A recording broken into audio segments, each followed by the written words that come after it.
What up? So tonight we have buku sound bites from Cowboys training camp. We also have my insight on the Micah Parsons contract situation, and we're finally going to talk about what happened with Shannon Sharpe and the settlement and some details that I think are important for people to know about that. So before we get into all of that, let us get into a quick intro, and then we'll hop right into the good stuff. I said we were going into the intro. They keep changing the format of this shit. We might not have an intro today.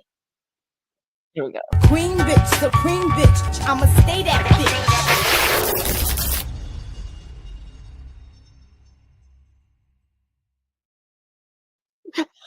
I tried to be ready, you guys. I tried. All right. Anyway, thanks y'all for joining me on this off schedule episode of Bitches Love Sports. So the hot topic among a lot of my audience right now is Cowboys training camp. That's why I asked y'all in the chats which interview y'all want to watch because honestly, there's some good information coming out of training camp. Schottenheimer's doing daily press conferences where he's given a lot of information on what the team is going to look like offensively and defensively. He's talking about which players he's impressed with, who's shown growth, who he's looking forward to seeing. Um, yeah, just a lot of good stuff. Then we've got, of course, the Micah Parsons of it all and what is happening with that situation, which we'll definitely talk about. Um, and then the Shannon Sharpe thing is just something that I want to follow up on. Y'all who watch me know that I did an entire episode on that case. So now that there's been a settlement, I want to go back and talk about it and also address some of the reactions to that I've seen. Before that, I said we already have some comments. What's up, Mills? It is so good to see you in the chat. I'm glad you finally made it to an episode. Let's see. But didn't have a chance to watch the players' pressers. However, I haven't missed a shoddy one. High confidence, energy, wants to be great from what I took from it. No, totally agree. Even before he got the head coach position, I was always impressed with Coach Schottenheimer's press conferences. He's always been high energy. He's always sound informed and just very, very smart in terms of how to lead men, how to lead a team, how to lead an offense. I've always enjoyed listening to him. The players' press conferences are good too, especially in my opinion, CD's press conference. Here's the thing about CeeDee Lamb, especially this press conference. I think CeeDee Lamb's growth and maturity is going to be one of the storylines of the season among smart fans, anyway. Now, we got to understand there's two types of Cowboys fans. There are the more casual fans, and I'm not even saying that as a bad thing. As a Cowboys fan, there's so much to get into. There's so much content. There's so many takes. There's so many content creators. So even if you're casual, you're probably still more involved than the average NFL fan, right? So you've got your casual fans who will watch a lot of mainstream media. They'll kind of go through the headlines. They're not watching a lot of the interviews. They're not even watching a lot of content creators, honestly. They hear what they hear, and outside of that, they go to work, they got kids, marriage, whatever. That's one type. And then you got the people who are deep in it, right? Who are watching all the interviews, they're watching content creators, they're commenting on content creator stuff. They are looking for takes, they're offering their own takes.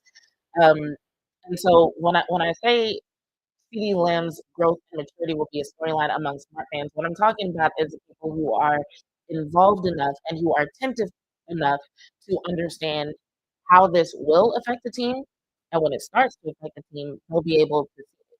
And the reason why I say that is because he and Dak have talked about everything from him being smarter and how he runs his routes, how he uses the skills that he does have, not being selfish. Even the fact that he sat up there and did a 20-minute press conference, the way he answered each question showed growth.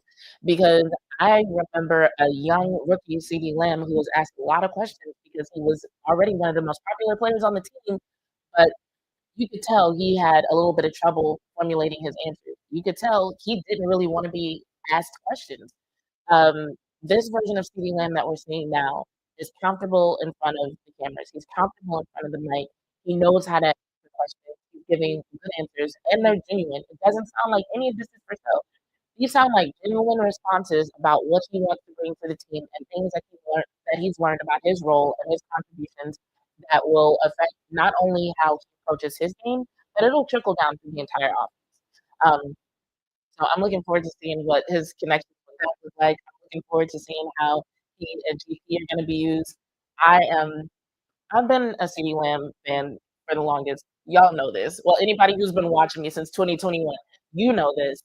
So it shouldn't be a surprise that I'm excited about this. But even if you aren't like me and haven't been like a true CeeDee Lamb fan for years, you should be excited. If you are a Cowboys fan, you should be excited about seeing the way that CeeDee Lamb is growing up and stepping into his role as a star player and as a leader on the team, which is another thing that I really like. He has been talking for a couple of years about wanting to be a better leader for the team.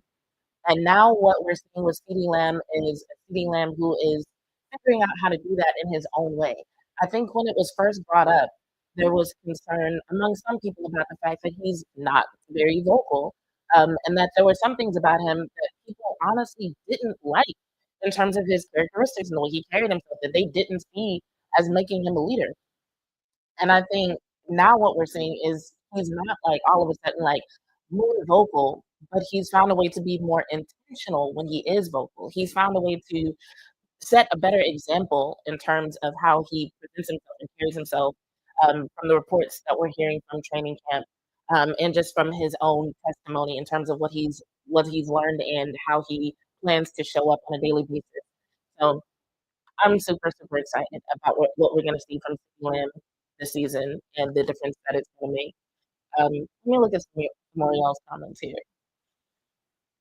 Let's see. Meech says, "Do you and this girl Aisha get along? You two should hook up and grow your business together." I know Aisha. I don't know about growing a business. If it's meant to be, it'll happen. But, no, if you I think it's still on my channel. When we did Dallas Dolls, it was me, her, Ashley from Sports After Dark, and, Jess Navarez. We did an episode together, and, when I was on Girls Talk, Boys Talk, she was on there on some episodes with me. They had a rotation, so she wasn't was she always there? I think it was and all that. I think there were some times that she couldn't make it. It was weird. So, yes, we've done content together, we've been on shows together, we have a rapport, but business is a whole other thing. I know she's got her thing going with, Skywalker still that I don't get to watch every episode, but I know they did something really cool with Mina Kimes, that you should check out if you haven't. I still need to check it out, admittedly. I've been really busy, but yeah, so I know she's got that going on. And as far as anything else, we'll see. Let's see. Clement says, "I want to hear from the leader of the team that what to know what he said about Micah and especially Trayvon. I don't recall him saying anything about Trayvon Diggs. And honestly, all he said about Micah was that he hopes that he gets paid. And um, I will say his his take on the Micah Parsons situation mirrored my take on the Micah Parsons situation. So we'll at least listen to that. Well, the press I can talk. The press conferences that I mentioned, we'll listen to at least part of all of them. But as far as which one y'all wanna, like, watch all the way through, that's the one that I wanna know. But I think, under the notes for Dak, yeah, the timestamp for his comments about Micah is one of the ones that I wrote down, Clement. Um, Meach said, "I need to stop putting your comments up here, Meech, because now you slandering other people." But I'm gonna read it anyway. "I don't respect that weirdo guy Foots. He's disrespectful to dudes every time he gets every chance he gets, I guess that's what you mean. He's not a real fan. He's a pocket watcher and wants him to shut up and dribble." Okay, Meech. So Foots has been doing this for a long time. I'm not gonna call him a weirdo, just because he doesn't like Trevon Diggs. I haven't watched his content in a while, in my own defense. Um, but I do have a lot of respect for Foots and his take.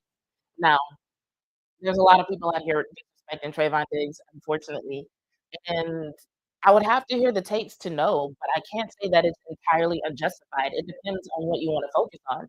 Now, if you wanna focus on what Trayvon Diggs has brought to the team in the past, sure, there's gonna be a lot of respect there, but,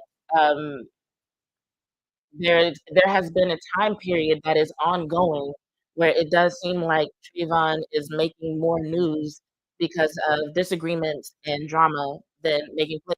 Now he's been injured, right? So that's part of that. But, because of what's coming out about him and the fact that there's nothing to counter that, I can't really blame anybody who's not excited about Trayvon Diggs right now. Um, so I would have to hear the tapes. I'm gonna start screening your comments, We just coming for people tonight. Oh my god. Clement says, "Get the likes up." Thank you. Meat says, "I want all our Dallas Cowboys people to get paid to be famous with real sports shows and not just sharing hatred and now down to the Jones family." Meech, I want that too. I would love to get paid to do this. If I got paid to do this, I would be on here every day, maybe multiple times a day. But I gotta work so much, like I gotta squeeze in the lives. That's why I couldn't go live last night because I was like, I've been doing Wednesdays pretty consistently, and then last night I had to work. CJ says, "You, 2Y, and Stargazer, y'all done misspelled Aisha's name and her nickname." So it's IISHA. And they call her 2Y because she got 2 I's in her name. I love it though. I love the love despite the spelling.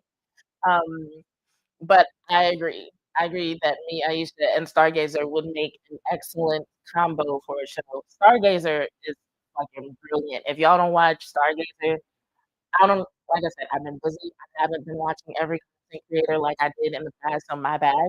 But, like, follow Stargazer on Twitter, watch her YouTube shows. Um, Fucking brilliant. Great take. Um,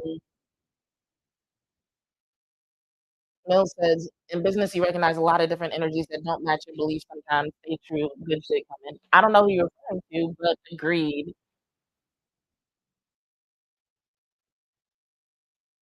And CJ, I'm gonna leave that one alone. I can't look, y'all. I see how this season is gonna go between takes on the team and takes on the content creators. I see how this season is gonna go. Y'all gonna have me cracking up over here. CJ says, "Nah, nah, nah, my lovely chocolate queen." The media making it bigger than it is against Diggs, and fake fans and content creators are spared his name for views. Diggs fully healthy is the best corner in the and then adds, "I'm drinking, don't judge me." Okay. And so one of the best corners in the NFL when healthy, I'm with you on that. That is something that people were absolutely saying when he was healthy. Um, as far as bigger than it is, we'll have to see because a lot of what it is, quote unquote, has to do with rumors about his rehab and training and what may or may not be happening. So we kind of have to see if he gets fully healthy and shows up and shows out, that'll shut a lot of people up. But if he doesn't, then there's gonna be a lot of people who feel justified in what they're saying, and they can keep going, unfortunately. And then I'll read this last one before we talk a little bit about Micah. Clement says, "Our defense will come down to the defensive line and the secondary. If they get better in stopping the run, getting pressures in the pass game, and the secondary can cover their receivers, we should be good this season." Agreed. And I think those are principles that apply to pretty much every defense. I think the exciting thing about our defense this year, one thing that I remember Schottenheimer talking about, he was talking about Eberflus and the fact that I think a lot of people have talked about Eberflus not really doing anything different or exciting with the defense and being like, very standard. Um, and Shotty was talking about Eberflus showing some more or doing some more blitzes at practices. So we might see some different things. Also, Shotty made a comment about the communication on defense, especially the defensive line, and just how smart the communication is. I think his exact words were something like, "Their communication is elite." And yeah, if you've ever watched the interviews of our defensive players, and I don't know how to say this and not sound disrespectful, but if you watch our defensive players and you watch interviews of like some other defensive players, some, not all, but our defensive players do seem to be very smart, very intelligent. They are insightful. They can communicate. Um, and so I definitely buy into that take from Shotty, and I do think it makes a difference in terms of what they're able to accomplish as a unit. So, like I keep saying, I'm a trenches girl right now. Somebody was like, "I thought you were a DB girl." I never was. There was a time where I was a wide receiver girl, but right now I'm a trenches girl, and I fucking love our defensive line. I do. All right. So, a few points on this Micah Parsons uh, situation. The reason why I used theatrics in the title is because, in my opinion, it is theatrics. A lot of this is really being blown out of proportion, in my opinion. And I'm not going to know what will happen. But as I scroll through various platforms, I'm seeing people be like, "Oh, Micah shouldn't be treated like this. If they don't want him, he should go to this place." And da da da. I'm like, first of all, there is 0% chance that the Cowboys as an organization don't want Micah Parsons. And you'll hear me say Cowboys as an organization a lot because Stephen Jones was very adamant in pointing out that it's not just the Joneses that make these decisions. Um, there's a crew of people who have talks with agents and attorneys, and there are so many things that we don't know about how those talks go and what aspects of negotiations they impact, right? Um, but I think there's 0 chance that the Cowboys don't want Micah Parsons. He is someone they drafted, he's homegrown, and he's the best in the league at what he does. They want him. That's, like, not to be questioned. Um, the first thing that I thought of when I found out that they hadn't made an offer to him yet, I was like, "Okay, that doesn't really make sense." But so, like, if they had made him a bad offer, I'd be like, "Okay, that's disrespectful. How are you gonna offer him that? He deserves better, right?" But the fact that they haven't made him an offer at all, to me says that there are other things that they're trying to move around. Like, y'all don't think it's kinda weird that every year is somebody waiting till the beginning of the season to get their contract done? I'm not gonna pretend to know the reason why, but I think it's more than just the Joneses dragging their feet. There are so many things that go into getting these contracts done that fans are simply not privy to. I think that's why Stephen Jones had an attitude during the press conferences. Because if you notice, every time Stephen Jones got an attitude, he was correcting somebody on something they said about who talks to who and whose responsibility is what. Like, that's when he was getting annoyed, right? So we already know there are details that we don't know, and the details that we're getting wrong are already to the point where it's got Stephen Jones getting snippy with people, right? Um, but we also know just from various things that have come out about other negotiations in the league, there are things that happen like the NFL having to approve certain aspects of a contract. We know that when it comes to guaranteed money, that money has to be put into basically the equivalent of an escrow account, right? When it comes to guaranteed money and salary cap situations, we know that there are players who are no longer on the Dallas Cowboys roster who are still accounting for cap space because of dead money, right? So all of these things and the way certain things can be manipulated at certain times of year, I think play into when and how the Cowboys do things when it comes to these contracts. And I think since we don't have all the information, it's best for us to just not say ridiculous things that sound crazy, like the Cowboys must not want Micah Parsons. That is some of the most ridiculous shit I've ever heard. It doesn't make sense. Um, but I wouldn't be surprised if there are some other things that they have to move around. Like, I can't remember who they asked about. I wanna say it might have been, Tyler Smith. Somebody was like, um, "Are y'all gonna make time to talk to Tyler Smith, or why haven't you talked to Tyler Smith about his contract?" And Stephen Jones was like, "What makes you think we haven't?" Y'all gotta remember, there's 50 something people on who are gonna be on the roster. There's a practice squad they gotta worry about. There's all kinds of things that they have to worry about. So it's very possible that they could be looking at other numbers to figure out, okay, what exactly can we offer Micah? How much, like, how high can we go? What can we guarantee? It's very possible that they're doing all that. And then you add that into the things that have come out from the NFLPA about conversations about what should happen when it comes to guaranteed money, right? Micah Parsons had never suffered a football-related injury in his life until this past season. That might have them thinking differently about certain things. The conversations that have come out about, guaranteed money and how owners feel about it, it could all be a thing.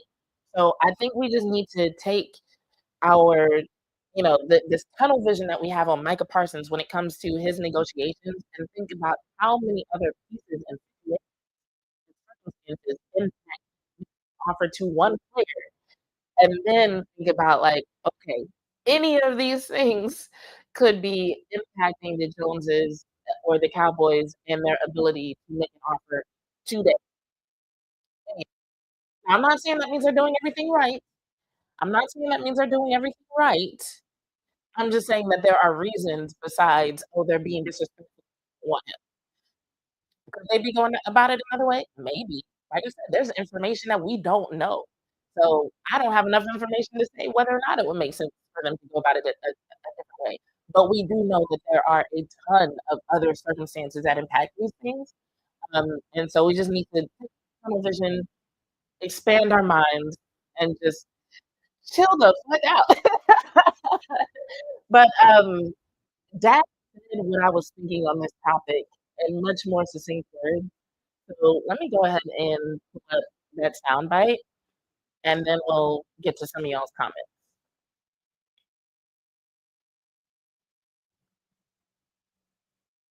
I'm sorry, this is gonna be a few steps of a process. Just give me a second. It was about here. Not just doing it to sign off and say, "Hey, Jerry, look at me." But he wants to be out there practicing, and honestly, I'm glad he's not. He can't do that to himself. That's the business Oh, of wait, it, and that's the business of a holdout. So I do think he's. I'll play the full thing for you guys. I mean, it's an every year conversation, whether it's myself, Zach Martin, CeeDee Lamb, now Micah Parsons. It's part of it in a sense. Now, it's something that I wish that we any of us are going through. Absolutely not. But I think Mike is doing a hell of a job with it being here.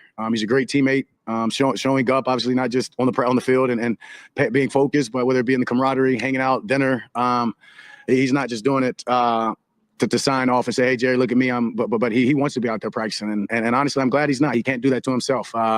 That's the business of it, and that's the business of a holdout. So I do think he's taken some great steps of being here. I don't know if there's a correct way to handle it. To be honest with you, I will say that I think he deserves to get paid. Think he should get paid, and ultimately, if I'm going off of the history of what I've seen, he will get paid. Hopefully, it's sooner than later.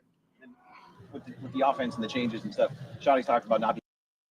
And boom, that's it. Um, so pretty much what Dak said. He should get paid. He deserves to get paid, and I think he will get paid. So for me, that's the long and short of it. For me, there's nothing to do but wait and see at this point because, like, everything else is just speculation, and a lot of it seems to be wrong as hell. So I'm just like, let's just sit back and wait and see what happens. But I want to see y'all's comments and what y'all think about it. Oh Lord, y'all have been talking up a storm tonight, which I appreciate. I love the activity in the chat. I just don't know how far I want to scroll back. Um, let's start here.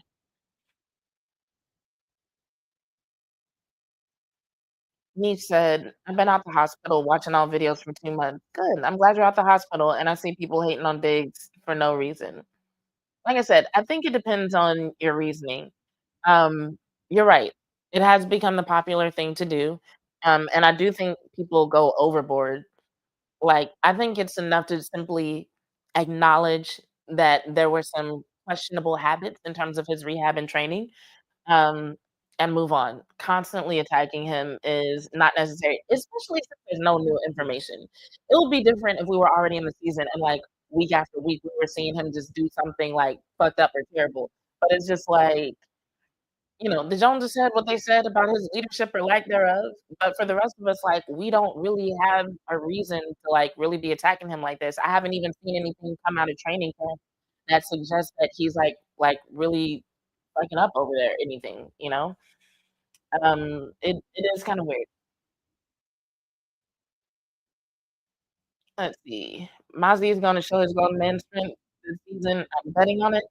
CJ, how do you feel about the fact that supposedly Mozzie lost weight again? I'm curious. Mills said, "I feel like we have quality depth on defense in key spots. We are one CB and one DT away." Okay, fair enough. Let's see. Clement says, "Respect to you, Jazz, for being a trenches girl, the least respected position on the football team, offensive and defensive line." I'm gonna be honest, Clement, I don't get why it's least respected. I've heard that before. And I know that's a kind of a thing among people, but, like, offensive and defensive line are the most essential. Like, when you really start studying ball for real, like, you see it. I think if you're, like, watching highlights or whatever, it's easy to get caught up into what's happening in the secondary and what's happening with your skill players because there's excitement there. Like, those are the guys getting the yards. Those are the guys not not to say that linemen don't make plays, but it's like, your skill players are the ones with the ball in their hands, like, physically getting the touchdowns, getting the yards, right? But it's like, when you actually start studying play by play, looking at where things break down, where things go right, and where things go wrong, you start to see, like, yo, your offense cannot function if the O-line is not on point, or your defense is going to struggle if your D line is not handling business. You know what I'm saying? Like, what's the goal of most offenses? Like, hey, if we run in the ball, if we can get to the second level, go. Um, and so it's like it's up to your D line to stop that from happening.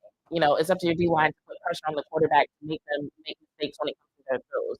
It's up to them to make them make mistakes and maybe have to audible or cause a false start or something like that. Like, all of those things happen in the trenches, and then like on the offensive side, it's like they have to protect the quarterback. They're the ones who ensure that the run game goes well. Like your wide receivers can't make exciting plays if your quarterback can't get the ball off. That is up to the O line to make sure that happens, you know what I'm saying? So I'm like, you can learn so much about how a game went right and wrong just by watching that part of the field. And here's why I really love it. I really love the trenches because that is the part of the game that is most like a combat sport. There have been so many rules implemented that stop guys from, like, really fighting and, like, really putting hands on one another.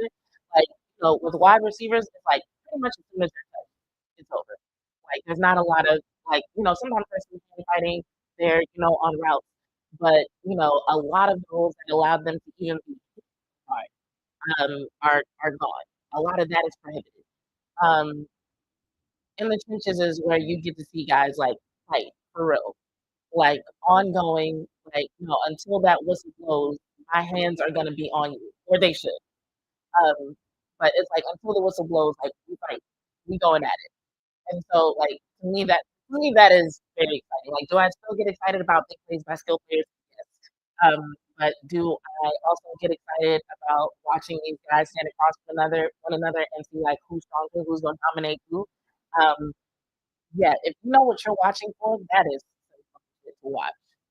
So, maybe I should do a workshop on that. Maybe I should teach other women how to appreciate the trenches. Be like, this is what you should watch for. This is how you can tell a good one and from a bad one. And maybe I can, like, start a whole new culture of women who appreciate linemen. Women who love linemen. It could be a thing. Let's see. Don't forget his streaming deal. Who's streaming deal, Mills? What are you talking about? Um, he said Michael literally said he don't need to be the highest paid, pay him and build a streaming deal. See, that's what I'm talking about, me. Micah can say that, but if his agent disagrees, or if the NFL disagrees, because, like, that is one of those things that if you have the best player in the game take, like, a low amount, that is one of those things that can impact future deals. So those are things that they have to think about before they just offer him whatever. So it's like the agent is gonna jump in with what they have to say. Cowboys as an organization have to think about when they make a deal how it could possibly impact the market for his position. There's a lot to think about besides, and then there's other things like, okay, is there a signing bonus? Is there guaranteed money? Are there any requirements? Are there any bonuses in the contract? There are so many things to think about besides what dollar amount is Micah Parsons okay with. And so that's what I want us to start thinking about as fans instead of going on social media and just being like, well, Micah said he would take this. Why can't they just do it? Like, no, there's so many moving pieces that impact what they can offer him and what it makes sense for him to do. So, yeah. Clement says, to be honest, we need a run stopper, one tech DT that can also get to the QB in the pass rush. definitely need to look for a veteran CB alongside Glenn until Diggs comes back, i.e. Asante Samuel Jr. or Gilmore. Yeah, I definitely agree on the cornerback thing. Um, do we have any cornerbacks that are like 100% healthy, not even coming off injury? 'Cause I feel like that's the case with everybody. They're either coming off of an injury or they're like dealing with something constantly. So yeah, it would be nice to even just have somebody who's just like reliably healthy. And the run stopper one tech DT, people were expecting it to be Mozzie, but now he's been Mozzie again. I feel like you can ask a big Luther, little Luther question with Mozzie. Like, do you think big Mozzie or little Mozzie? But yeah, now he's little Mozzie again, and Shotty talking about him being moved around on the line. So I don't know what the fuck is going on there. I need somebody who's like actually been at camp, and I know a couple people who I can probably look up who are there who I can talk to about it. But I need somebody to offer some clarification on that situation and what they've seen from Mozzie Smith because I'm just like Shotty said that shit was just cool, and I'm just like, whoa, wait, you can't just coast past that. But he did. So yeah, weird thing going on. He's like, "What are you talking about getting girlfriends with a receipt?" I was just assume that's a liquor talk. You gone crazy in the comments. Um, CJ apparently is not watching the bullshit Netflix show. I will be. I've actually been thinking about finding a way to watch along with you guys to comment as we watch. I would love for us to be able to do first reactions together. I'm gonna see what I can do. I'm gonna look up the legalities of what I can do. Maybe we can make that happen.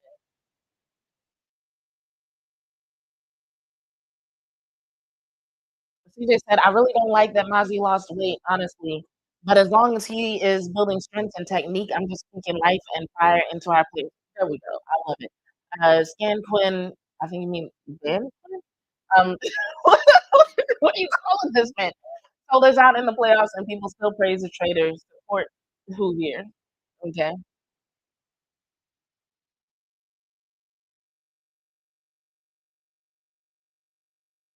And you have a lot to say about last season. I got you.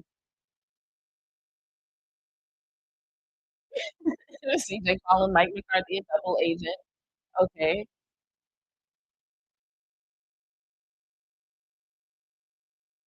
All right. So y'all are silly. Let's go on from there. So, uh, I think I'm gonna have us watch CeeDee Lamb's interview. At least parts of it. I might start from 5 minutes in because I do want to make sure and get to the Shannon Sharpe thing before we get out of here tonight. But I'm trying to decide what sound bite I want to go over from Shotty because he started off talking about the running backs, which was dope. He talked about Dak's improvement. He talked about Izaraku. Mm. Okay, let's start off with what he said about the running back because I think that was interesting. Um, Scotty said a lot of things that can that I think can start giving us insight into what the team is going to look like, or at least what they'd like us, or what they at least what he'd like for the game to look like. Right. So let's see. That was about 5.5 minutes in, and where we'll go.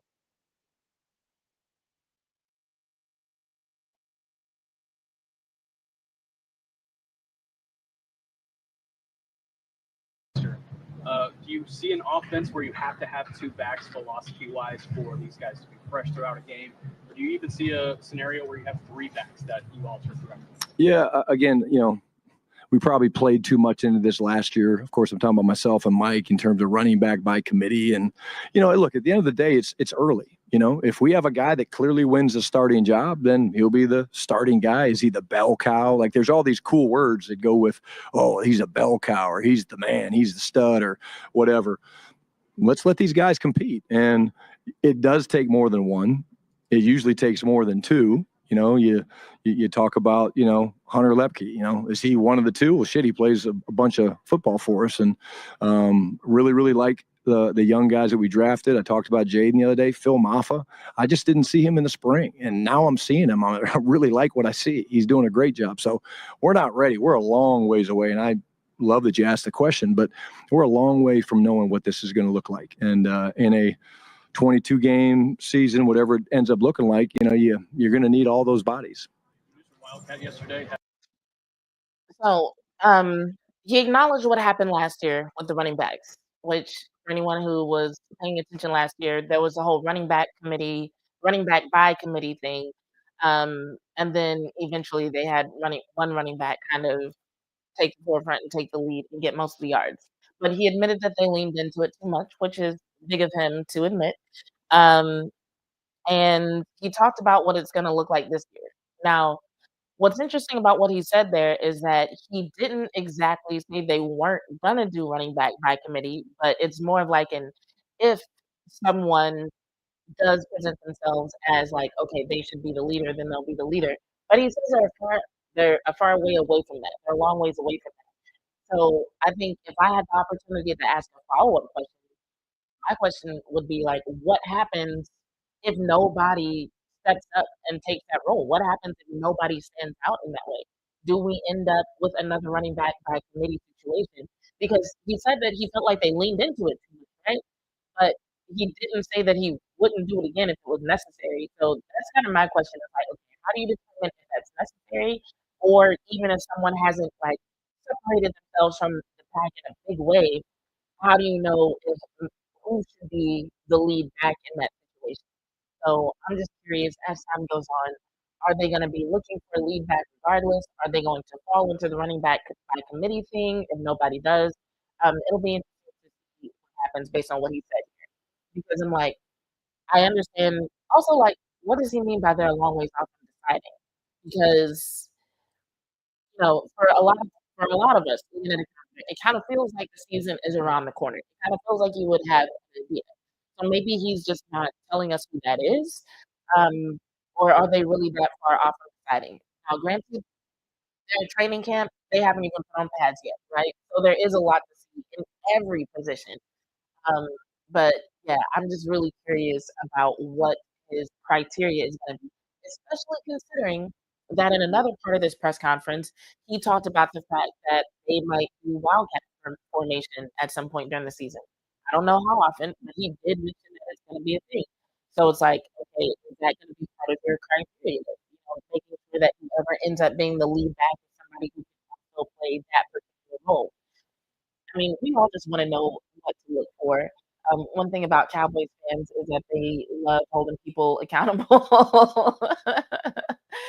They love being like, back in July, um, Coach Schottenheimer said XYZ, and now it's October, and we're seeing this. So, I mean, at the end of the day, will it matter? We don't know. But this is what he's saying right now, and it's got me very, very curious. So I'm also going to play his soundbite about CeeDee's versatility because I think we're going to watch CeeDee's interview in a little bit here.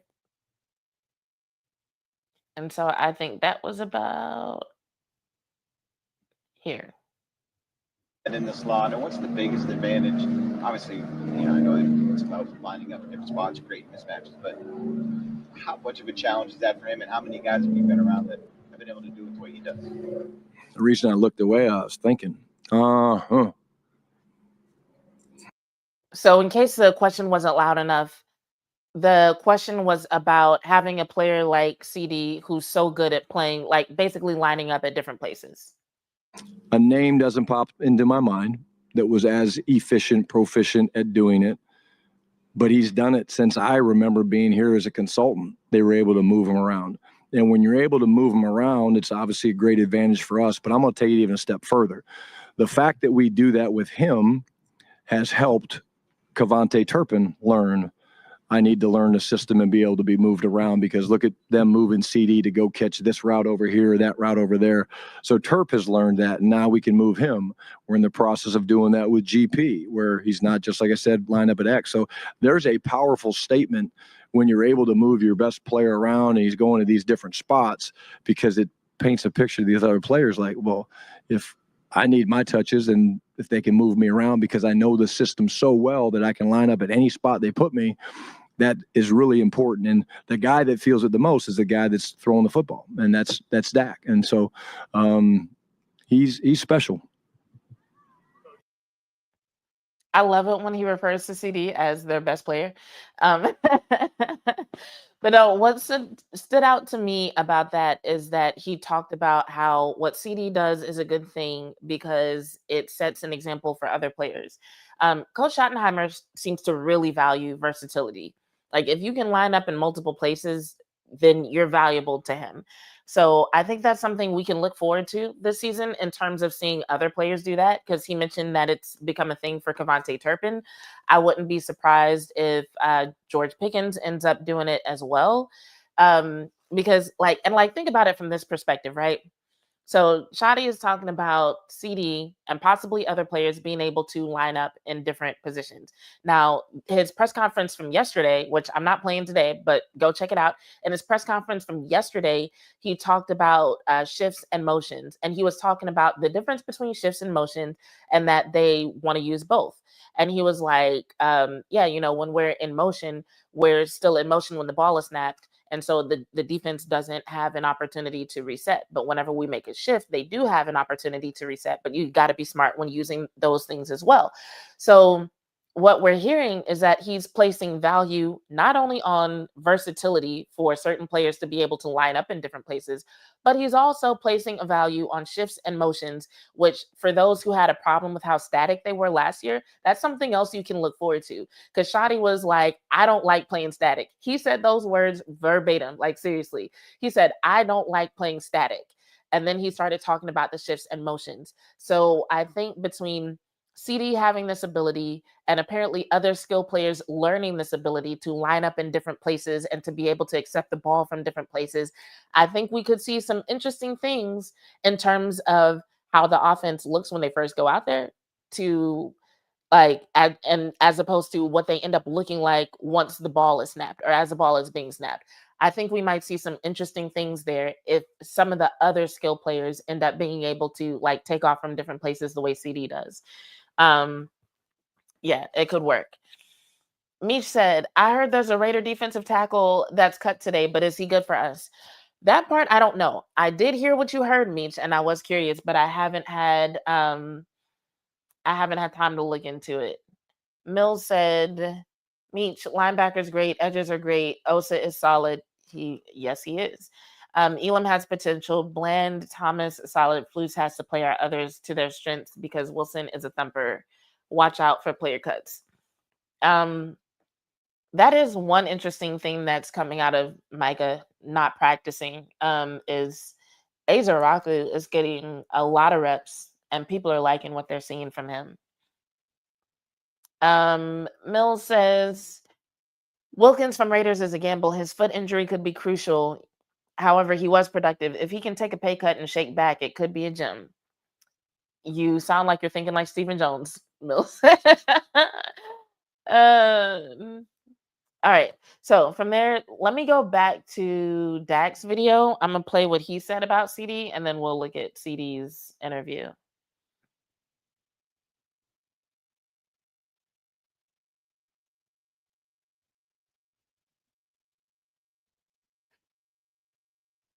And the handshakes, right? All of that's fun, and you have to keep the game fun. And Shotty does a great job of leading this group, leading this team, and leading this offense to make sure that we're doing that and allowing guys to be themselves in this is every the wrong aspect. one. My bad. I was like, handshake. You saw and wasn't tailor-made for you, it wouldn't work for the team. Can you talk about how that realization on his point? Hold on, let me go back.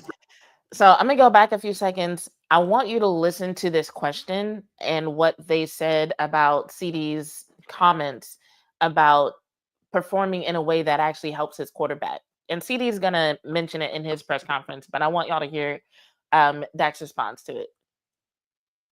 Just for him, and he could be fast and strong and make a great move. So just taking advantage of every single thing that I'm allowed to. Joe Trahan, WFA TD. Dak, pulling on that CeeDee Lamb thread a little bit more. He mentioned the San Francisco game where he had a realization that he thought maybe he was doing things just for him, and he could be fast and strong and make a great move. But if it didn't work with what you saw and wasn't tailor-made for you, it wouldn't work for the team. Can you talk about how that realization on his point can unlock an even greater potential?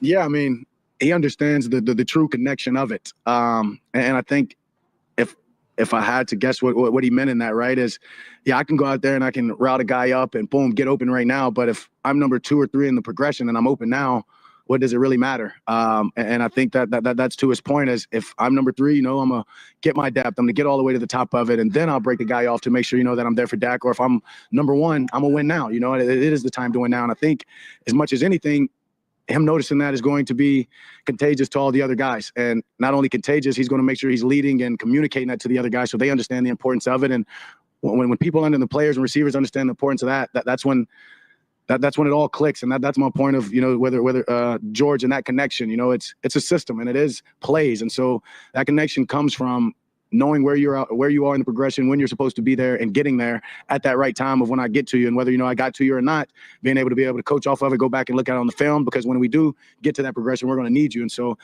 that's him just maturing, growing, and becoming the great leader that I've already witnessed, and excited for him just continue to take steps at that. So all this was so significant because, one, this lets us know at least what Dak appreciates and what he can use in terms of CeeDee Lamb's development. Because it's one thing for CeeDee to say, I'm getting better, which I always say this, CeeDee improves drastically every offseason. It's not just like a small improvement, like he got a little bit faster, a little bit stronger, a little bit bigger. Like CeeDee practically evolves into another version of himself every season. He puts so much work into getting like that much better. He's not just like incrementally improving. He improves by like jumps every season. And so I like what Dak said, because, you know, for anyone who's curious about how this benefits the team, he's letting you know, like, yo, where CeeDee is in the progression and what he does, depending on where he is, that matters. That makes a difference. And for him to acknowledge his role in doing certain things based on where he is in the progression, that matters, and that can help Dak. And it's also really interesting because for a little while there was somewhat of a debate about CeeDee Lamb and what he brought to the table in terms of running routes, right? There were some people who were saying like, okay, CeeDee's not that great at running routes. You know, he's not really doing what he should be doing. He's playing selfish. And then people would show film of like, oh, look, he's routing up this guy, yada, yada, yada. And I think this sheds light on why those two sides of the argument were seeing different things, because it's like, yes, he is very fast. Yes, he was routing guys up, but was he doing it the right way at the right time? According to what Dak is saying here, there's a strong possibility that he wasn't all the time. It sounds like there were times where he was doing what he could do to do things as fast as possible and in a way that worked for him and in a way that got him open without much consideration about the timing and where Dak needed him to be at what time.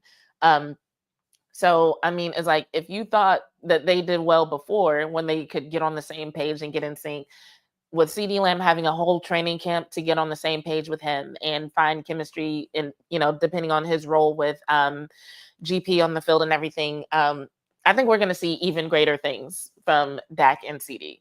Like, this is going to be such a fun season, you guys. This is going to be a fun season. That's why I'm not mad at anybody who's like, yeah, they can go to the Super Bowl. Right now, I don't think there's anything wrong with saying that.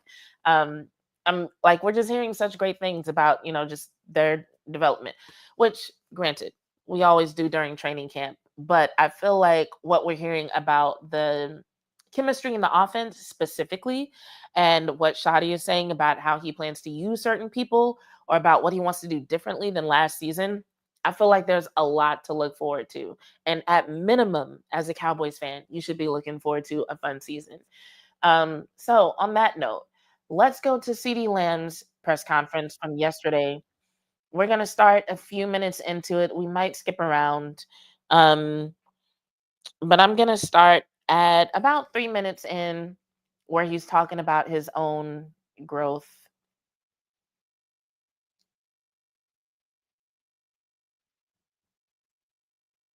This is amazing. I'm glad that I'm here. I think missing camp had impacted your game at all at the beginning of last year, and what will be the difference this year? At first, I didn't believe it, but obviously I was a little oblivious to the truth. I will be honest.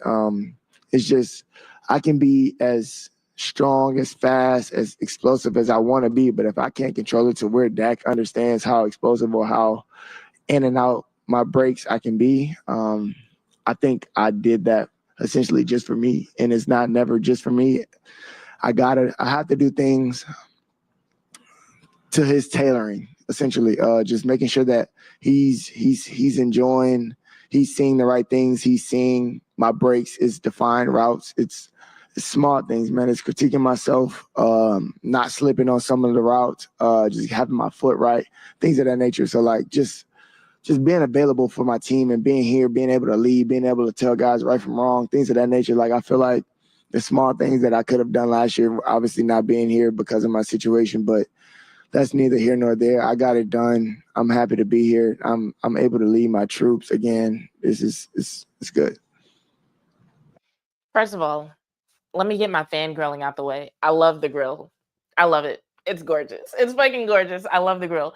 Also, listen to this man. Go back a few years and like listen to him speak in an interview and listen to him now. I don't know if this man has like a speaking coach or what, but dude has grown just in that aspect, just being able to address the media. Like he sounds so much better. Um, Now, as far as what he talked about being at camp and being able to be a leader, this is what I was talking about earlier when I talked about the fact that he has grown into a leadership role and he's figured out how to do it on his terms. You know, all the criticism that people might have had before about like, oh, he's not vocal enough, or oh, he's too selfish, or oh, he's too emotional, whatever. All that seems to have gone out the window while he can still remain true to himself, right? What we're hearing from him and also what we're hearing from other people like Shotty, like Dak, about his growth, about his leadership, is that without him turning into a completely different person, he's found a way to be a leader just from him understanding his role, understanding the impact and influence that he has, and doing his best to set a good example, being the best version of himself. Sounds like he is speaking up when he needs to, when he talks about telling people right from wrong, but he's also doing a lot of leading by example and understanding how him doing what he's supposed to do in his role impacts other people on the team. And I feel like for where he is now in his career and understanding what he's evolved from, I feel like that's like the best version of CD in 2025 that you can ask for. And so I want to keep going because he does mention some other important and interesting things about what to expect from him this season. CD, Tyler, true the ESPN. When did you realize that a camp did have an impact? Was it during the season, after the season, when you reviewed things? Honestly, it was during the San Fran game. I want to say the first half. That's when I was like, wow, everything that I was doing, it was really just for me. Honestly, just making sure that I was in the best shape that I could possibly be in for my team. Not that I was in the best shape with my team, for my team, with the guys that I love, you know? So, I mean, I did all I could do to be available. Granted, it worked out, but I like small things. And then I ended up getting injured at the end of the season. It was kind of weird for me. It was just a different season. It wasn't my new norm. It was my new norm, but it wasn't normal for me.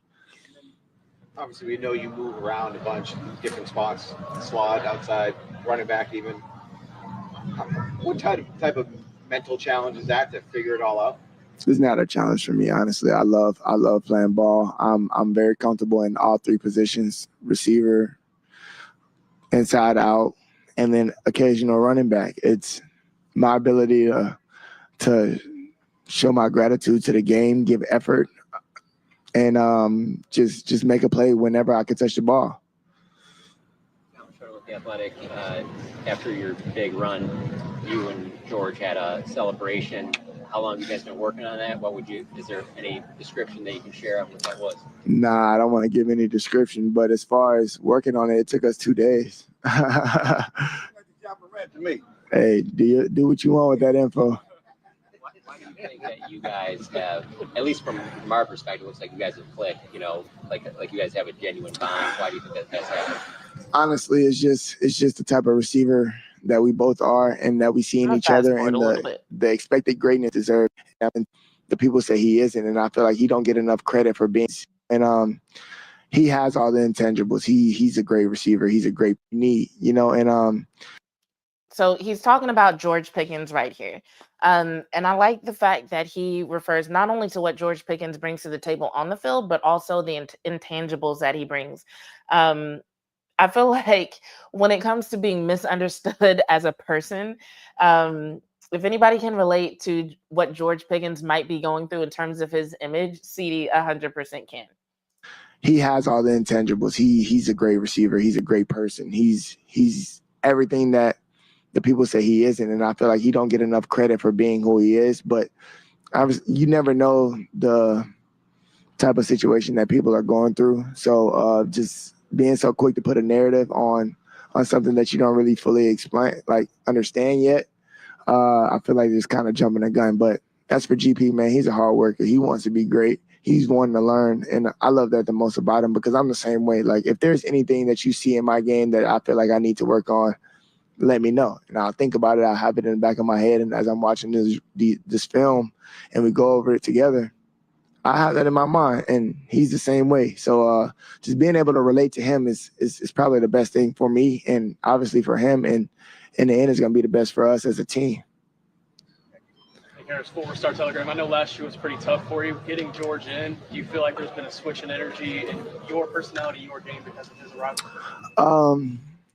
Honestly, I feel like this whole year, like everything that all the moves that we made in this offseason changed his culture. Not saying the culture that we didn't have, like that we had last year or the years prior, because Mike had a great situation going on. Obviously, it didn't pan out the way that we wanted, but Shotty came in and he's wanting us to compete literally every single day. It doesn't matter what we do. We wake up, get ready to compete as soon as we get in the team meeting room. So as for us and GP, he's an incredible athlete, incredible football player, and his ability to go up and get the ball, you guys haven't seen it yet, but those days are literally coming. And he's like a caged animal, and so am I. But today it's been fun. We're starting to click more. He's starting to get the real feel of the offense and understand the game, understand the checks, and Dak is able to be comfortable with him to just throw him anywhere. And I feel like that's where we're getting to in this offense. And just being able to attack and just to continue to attack until the end of the game, I feel like that's what we're trying to do here. Stay in shape, stay conditioned all 4 quarters, and then we'll see what happens at the end of the 4th. I love it. What's up, Mickey? What's up, Juan? Thanks y'all for joining. So he said a few things there that I feel are significant. So I want to talk about that last question because he was asked if George Pickens' arrival changed his energy at all. And so the first thing that he did was start off talking about the culture as a whole and acknowledge that last year didn't go the way they wanted to, for a lot of reasons, injuries, losses. That was a tough year for anybody who was a member of the Dallas Cowboys. But then in a roundabout way, although he did say he felt like he was bringing the same energy regardless, it's almost like he did acknowledge that George Pickens does bring something to the table. So the way he said that was he talked about the fact that Shotty wants him to compete literally every day. And then he started talking about what George Pickens is capable of in terms of going up and getting the ball. So to me, that says like a lot of things that we're going to see from CeeDee Lamb, we're going to see regardless, because he just, like I said, he evolves every season. However, the fact that Shotty is making them compete every day, and George Pickens brings so much to the table for him to compete with, that is going to have an impact on him. That's going to have an impact on the whole offense. So things like that are the reason why I say that, like, fans should be excited. I'm not about to sit here and like make win-loss predictions, but in terms of what we're hearing from key pieces of the offense, we're hearing more than just we're on the same page. We're hearing more than just yeah, we're brothers, da-da-da. We are hearing about tangible, measurable things that are different on the offense as opposed to last year. And I feel like that's a reason to be excited. Now, I was going to keep going in the interview, but my phone that I'm broadcasting from is apparently dying. So I want to make sure that we get to the Shannon Sharpe mess before I sign out. But before I do that, I got a couple of asks for y'all. One, if you're watching this, whether it's live or after the fact, please make sure that you not only like this video, make sure that you're subscribed and your notifications are turned on, but also share this video with somebody. Like, to you, it might be sharing with one person, but you sharing with one person, if they watch for at least a minute, so send them a timestamp, it can do things to the algorithm that can get me 5, maybe 10 more viewers. So definitely share. Also, if you are so inclined, you can hit me in the super chat. At some point soon, I'm going to have different ways for people to donate. And the reason I say that is because every day I get questions like, yo, why aren't you at training camp? Are you going to be at the Star? How much coverage are you going to be doing this season? How many articles are you going to write each week? Yada, yada, yada. And I love that y'all want to see more content from me. I love that y'all want to read my articles. I love that y'all want to see me go live like this more often. But in order for me to make more content, I've gotta work less.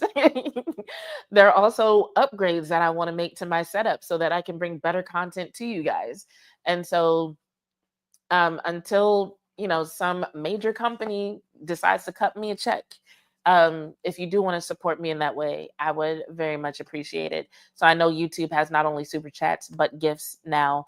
And then once I get those other ways for you to support, if you decide to invest in the building of my brand, I will let y'all know as soon as I have those options available. So with that being said, before we get out of here, let's go ahead and talk real quick. This is not going to be a long discussion, but it's an important discussion about the Shannon Sharpe situation. So what I have up here on the screen is the original. Let me make sure this is the right one. Yeah, this is the original lawsuit filed against Shannon Sharpe by Jane Doe that we now know is an OnlyFans model by the name of GabriellaZuniga. And so for those not in the loop, Shannon Sharpe was sued for several horrendous acts. It went before a judge, and then they ended up settling out of court. He ended up paying her $50 million. She is now retired from OnlyFans. And they agreed that the interactions between them were consensual. I have so many problems with this whole situation, I don't even know where to start.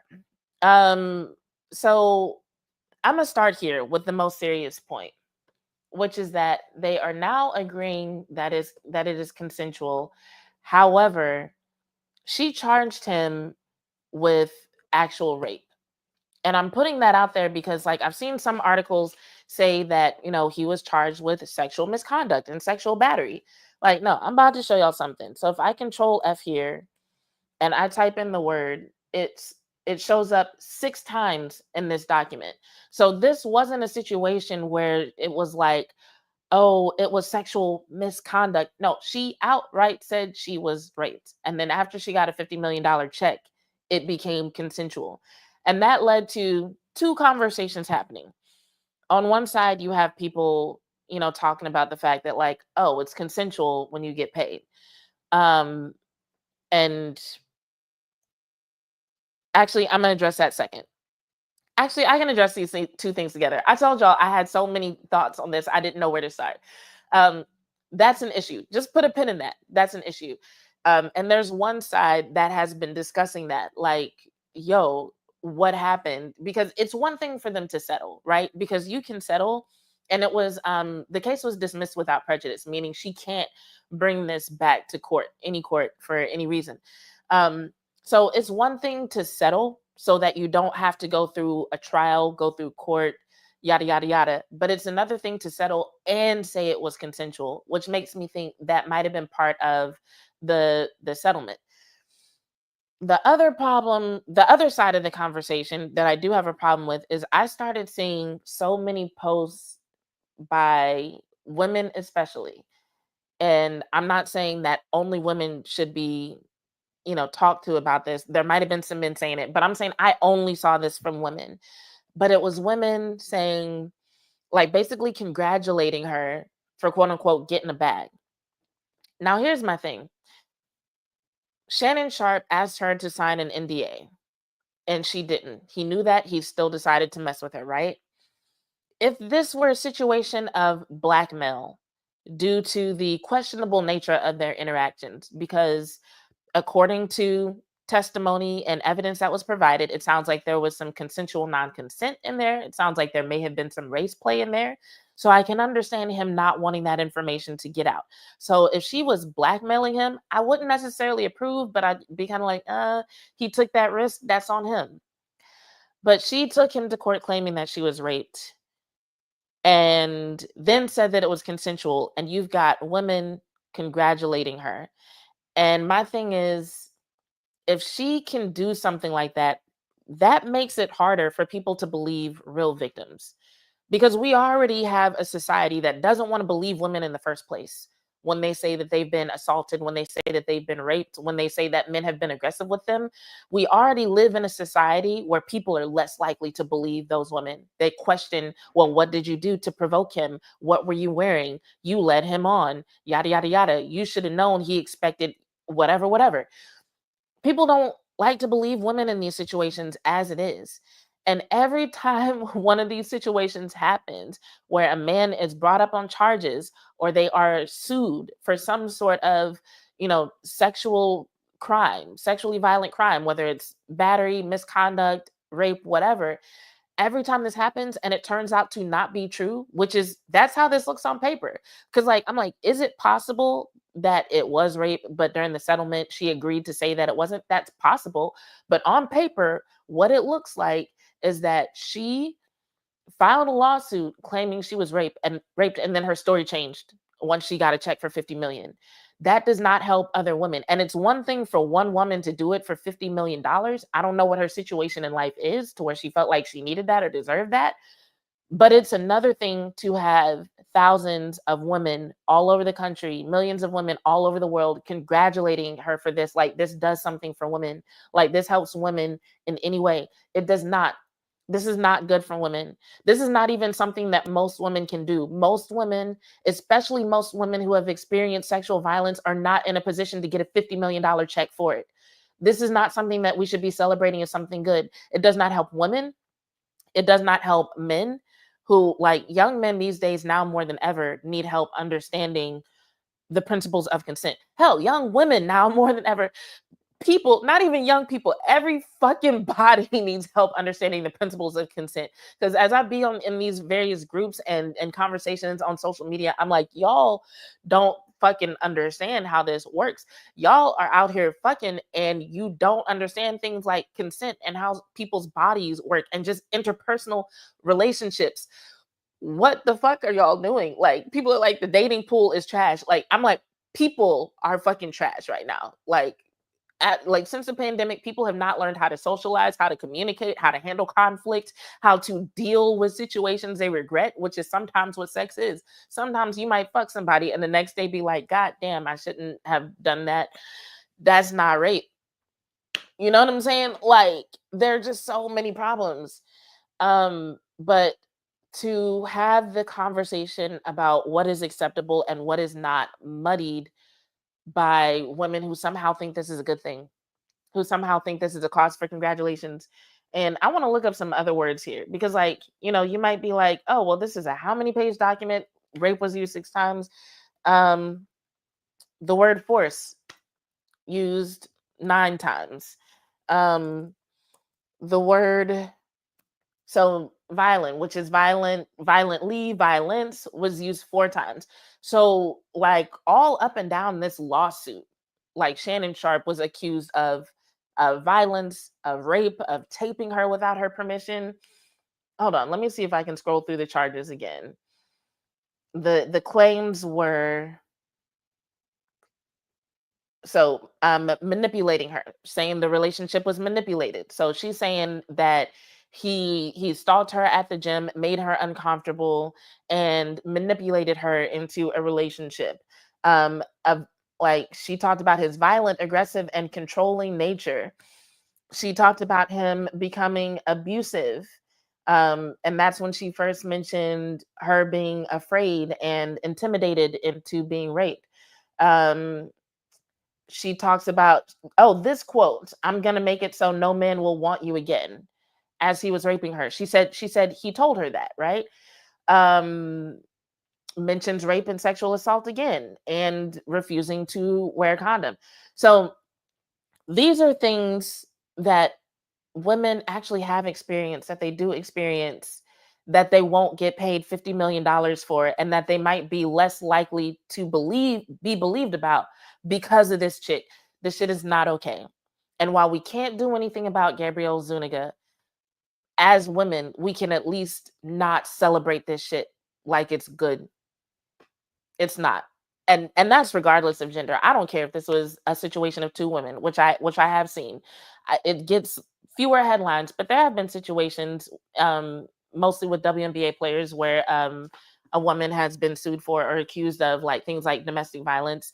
I remember several years ago, I played roller derby, and I remember one female player accusing another female player of rape. So this can happen regardless of gender, but it's not something to be celebrated. This hurts women who really have experienced these things. I mean, fucking Zion Williamson is in the middle of a case right now where a woman who says she was in a multi-year relationship with him was intimidated, kidnapped, raped by him. And so now you never know. The outcome of this case, this settlement, her saying, oh yeah, I know I said all that stuff in a, how many pages is this? I don't even know. But it's like, I know I said all this in a lawsuit, but yeah, it was consensual. Forget everything I said about him, saying what he said to me and being abusive. No, everything was consensual. Like, that outcome could affect the woman who is currently suing Zion Williamson, potentially, because you never know who might start to question her, because now we've had, like, there was already a scary trend of this going on, but it was a lot of college players that were being accused of things and found to be innocent. But now it's like become more high profile professional men. You had Dak Prescott. Turned out that accuser was not being honest, to the point where she could barely conduct herself properly in the courts and ended up being hit with sanctions for frivolous charges. It had Shannon Sharpe, and now his accuser is saying, oh no, it's consensual. And now Zion Williamson is in the middle of proceedings. And I just feel like people are already bracing themselves to find out that that is not true. And we don't know. These situations should be judged separately, but it's bad enough for one woman to do it. But then when you see so many other women celebrating it and condoning it, it kind of turns into a collective mindset among society like, oh, so this is some shit that women do. This is some shit that is okay to women. So it's like, God forbid any woman have to deal with this. And as far as I can tell, every woman has dealt with some degree of this, whether it was harassment, assault, rape, some degree of this, every woman has gone through. And that's why it's so hard for me to understand why women would celebrate a situation to where accusers are just not going to be believed. We already have police precincts that lose rape kits. We already have police precincts that interrogate victims more than they interrogate the accused. We already have cases thrown out simply because nobody believes the accuser, and they can't even present enough information for it to even be brought to trial, for a person to even be charged with anything. So, like, those are already problems that women are facing when it comes to the criminal justice system handling the situations that they experience. And now all they have to add to that is these high profile cases where women turned out to be lying, and threads of social media posts of women clapping about it and celebrating it as though this is something that women should weaponize against men. And I'm going to address one more thing on that note, because some of the women celebrating it are saying it and saying like, oh, that's what he gets for messing with them, as though he deserved this because he was messing with a white woman. Let me be clear on this, because, like, trust me, I get it. I don't even think I'm that dark skinned. Like, I know I'm dark, but I don't think I'm that dark skinned. And even I have dealt with comments like, I would talk to you if you were a few shades lighter. You would be really pretty if you were a few shades lighter. Or I've had to listen to men that I respected, sometimes that I even liked, talk about why dating white women is so much better than dating black women in front of me. Like, I'm not even sitting there. I get it. I understand the outrage. I understand how upsetting it can be. But that doesn't mean that's a reason to celebrate false accusers. That means that, maybe you should get therapy. I had to. I'm not even saying that to be mean. Like, I've had to address a lot of things with a therapist, and that whole thing was definitely one of them. Um, so maybe get therapy, have some intelligent conversations about what is happening in terms of colorism, in terms of racism in the Black community, especially when it comes to Black men having a problem with Black women or non-mixed women or darker skinned women. Um, these are all opportunities to have intelligent conversations and figure some things out about each other. Um, you can even be pissed off about it. You can be pissed off that Shannon Sharpe decided to mess with a white woman. You can if you want to. But where that needs to stop is celebrating him having to pay out money because he was falsely accused by a white woman. You can be angry up until you I'm glad he no. That's where that shit needs to stop. That shit is not okay for any reason on any front.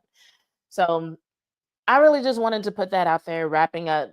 It didn't turn out to be a series like I thought it was going to be, but since I covered the lawsuit, I wanted to make sure and also cover the settlement. And so that's that. But like I said, my phone is dying, so I'm going to read a couple more comments from y'all, and then we will get out of here. Mills said, True Jazz, I agree with all of that. Thank you. Buzz B as her attorney plus no criminal case. Honestly, these days, it is easier to file a lawsuit than it is to bring up criminal charges on a person. So the lawsuit part didn't surprise me.